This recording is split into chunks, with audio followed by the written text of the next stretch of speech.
Dear students, welcome you all. Today we are going to discuss metabolism of amino acids. So first of all, protein turnover. Body protein content is not static but exists in the dynamic steady state. Many proteins are consistently degraded and resynthesized as per body's need. It is estimated that about 300 to 400 grams of protein is degraded and synthesized in a day, which represents the body protein turnover. Body protein turnover is finely regulated process. A small protein called ubiquitin, present in many cells, tags onto the protein and it is being degraded. The energy for this comes from ATP hydrolysis. The large complex of proteolytic enzyme known as proteasome recognizes the ubiquitinated proteins and digests them, liberating amino acids.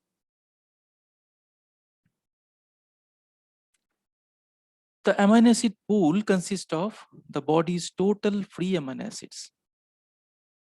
2 amino acids, glutamate and glutamine, constitute half of the total amino acid pool. The amino acid pool is being maintained by sources that contribute amino acids and the processes that utilize them.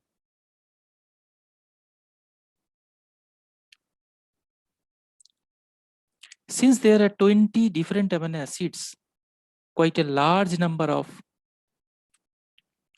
intermediates are formed, which are processed by various pathways.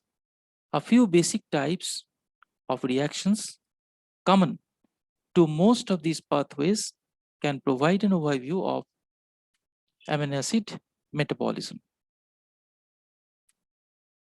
Proteins and other nitrogen containing compounds, amino acids in excess of these basic needs and then degraded. The amino group is first removed. Once the nitrogen containing amino group is removed, the remaining carbon skeleton of the amino acid is metabolized to glucose, acetyl CoA, or one of the intermediates of citric acid cycle. The amino group of the amino acid undergoes two types of reactions. Number one, transamination, and number two, oxidative deamination. So what is happening in transamination process? The amino group is transferred from an amino acid to the keto acid, converting the keto acid into the new amino acids.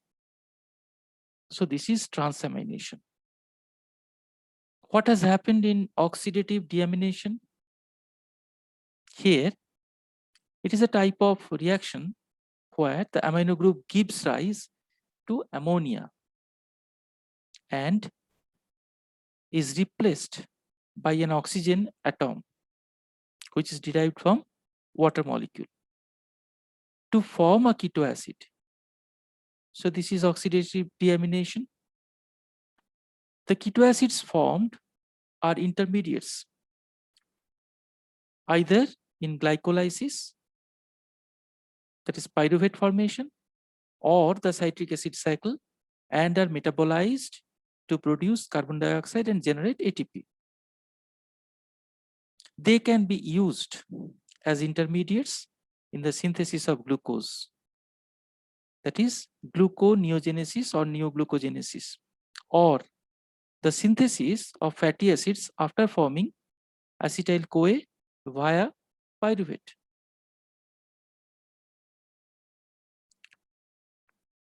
Ammonia formed as a result of oxidative deamination is highly toxic to the cells at elevated levels. Hence, it is transported to the liver where it undergoes a series of reactions, that is urea cycle, to produce urea. Urea, an end product of an amino acid catabolism, being relatively non-toxic, is easily eliminated from the body. So urea is the major nitrogenous waste. Urea is the major nitrogenous waste which is being excreted through urine. After the removal of amino group, the carbon skeleton of amino acid is converted to intermediates of citric acid cycle or their precursors. The carbon skeleton finally undergoes any of the following fates. So what are the fates? What are the fates? Number one, oxidation by the citric acid cycle, producing energy. Synthesis of non-essential amino acids, synthesis of glucose, and formation of lipids. Now, we are going to give some description on transamination.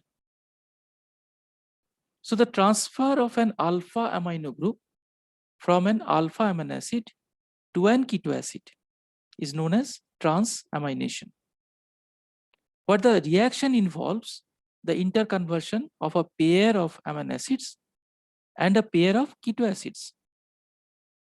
The overall process is catalyzed by a group of enzymes known as transaminases or aminotransferases. The derivative of vitamin B6 pyridoxal phosphate, which is called as PLP, act as coenzyme. Though there exist different aminotransferases for each pair of amino acid and keto acids, only two, that is AST or aspartate aminotransferase and alanine aminotransferase or ALT, are the major contributors for transamination process. During protein biosynthesis, all the required amino acids may not be readily available into the cell. In this case, transamination plays a significant role by providing the non-essential amino acids required for protein synthesis by redistribution of amino acid or amino group, better to say amino group, among amino and keto acids. Few transaminases like AST and ALT are used as diagnostic markers of tissue damage. The concentration of AST in blood is elevated after heart attack, which is commonly called as myocardial infarction. When damaged heart muscle leaks it, intracellular contents, elevated level of ALT are observed in liver disease, which is commonly called as acute hepatitis. Both ALT and AST levels are elevated in liver diseases, but the change in ALT is more marked.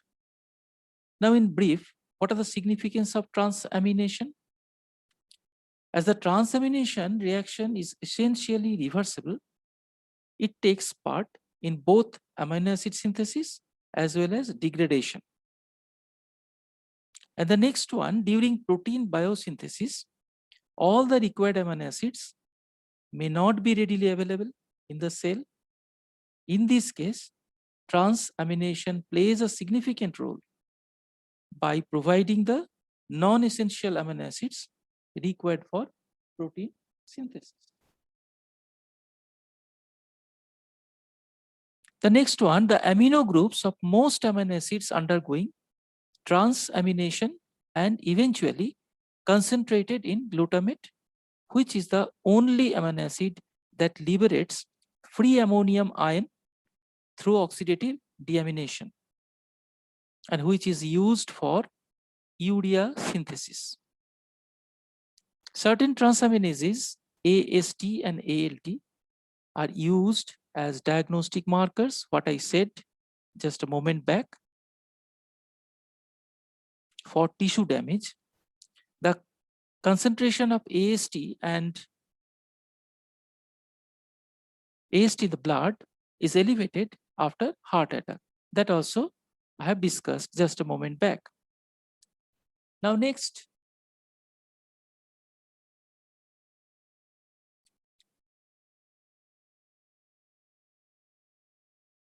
deamination. The removal of all amino group from amino acids as a free ammonium ion is known as deamination. Transamination involves only the transfer of amino group from amino acids, while deamination removes all amino group as ammonia, resulting in the formation of urea. Glutamate acts as the central molecule for the transamination and deamination. So deamination occurs both as oxidative and non-oxidative deamination. Now, oxidative deamination and deamination coupled with oxidation, in which the nitrogen atom in glutamate is converted into free ammonium ion. This reaction occurs mostly in the liver. Oxidative deamination and glutamate by the glutamate dehydrogenase. Oxidative deamination by glutamate dehydrogenase. In transamination, the amino group of most amino acids are transferred to ketoglutarate to the eventually deposited into glutamate. Thus, glutamate serves as a depository for amino groups. Glutamate oxidatively deaminated by glutamate dehydrogenase or GDH, yielding ammonia and regenerating alpha ketoglutarate. Now next,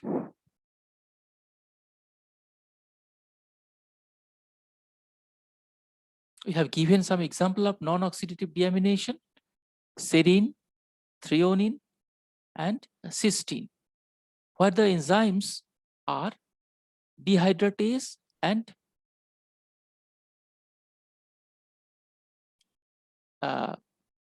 basically we have categorized into two: hydroxy amino acid and sulfur amino acid, sulfur containing amino acid. The enzymes are different. For serine, threonine, we have used dehydratase, and for cysteine, we have used desulfhydratase. And the respective content, especially we are focusing on the ammonium ion, which is being produced in all types of non-oxidative deamination. It may be hydroxy amino acids or it may be sulfur containing amino acids. Now, next, ammonia transport and metabolism. Ammonia is consistently, or it's better to say constantly, released during the metabolism of amino acids and other nitrogen containing compounds. Free ammonia is toxic and hence it is readily transported in blood to reach the liver, where it is converted to urea, and which is less toxic. So first, transport of ammonia. Ammonia is never transported in the free form, but is transported in the blood in the form of amino or amide groups. The major forms of ammonia transport between various tissues and liver are glutamate and alanine. So glutamate as a storehouse of ammonia, glutamate and ammonia act as substrates to form glutamine. The reaction is catalyzed by glutamine synthetase utilizing ATP. Glutamine serves as a storage and transport form of ammonia. Glutamine undergoes hydrolysis by liberating ammonia by the action of glutaminase. Now next, transport of ammonia through alanine. The bulk of amino acid degradation occurs in the liver. However, during prolonged exercise and fasting, the muscles use branched chain amino acid as a source of fuel. Amino acid undergo transamination and deamination, removing nitrogen. But its further processing is not possible because muscle lacks of enzyme of urea cycle. So the nitrogen is transported from muscle to liver, which occurs as follows.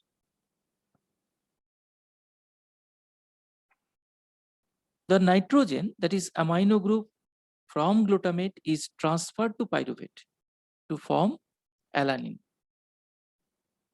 which is released into the blood and reaches the liver, where it is converted back to the pyruvate by the process of transamination. While the pyruvate is utilized for neoglucogenesis, the amino group is used for urea formation. The transport of this kind of transport is known as glucose-alanine cycle, or the common name is Cory's cycle. Now, the removal of ammonia is different for different kind of species. Accordingly, we have classified into amniotic, uricotelic, and ureotelic. So what is amniotic? Aquatic animals directly excrete ammonia into the surrounding water. So those are amniotic. What are the uricotelic? When the habitat is on soil, the water has to be converted into ammonia, and ammonia is converted to less toxic substances which require less water for excretion. In birds and reptiles, ammonia is converted to uric acid and excreted. And we are ureotelic. Terrestrial vertebrates, including man, convert ammonia to urea, which is minimally toxic and more soluble. Hence, it is easily excreted. And what about ammonia toxicity? Why the high levels of ammonium ion is toxic? Elevated levels of ammonium ion in blood, which is commonly called as hyperammonemia, may lead to coma and irreversible brain damage. The mechanism underlying ammonia toxicity is not very clear. Several explanations have been put forward in this regard. Elevated levels of glutamine formed from glutamate and ammonium ion produce osmotic effects in the brain, which is called as ammonia encephalopathy. And increased ammonium ion concentration enhances the formation of glutamine from glutamate. This depletes the level of brain pool of glutamate.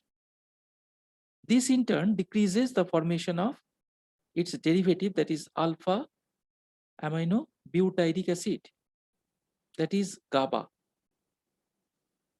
an inhibitory neurotransmitter. A rise in glutamine levels in brain causes a removal from brain cells. It is interesting to note that glutamine is transported out by the same transporter which allows tryptophan to enter into the brain cells by the process of antipode. as a result of enhanced tryptophan level in the brain cells results in the increased synthesis of serotonin, a neurotransmitter.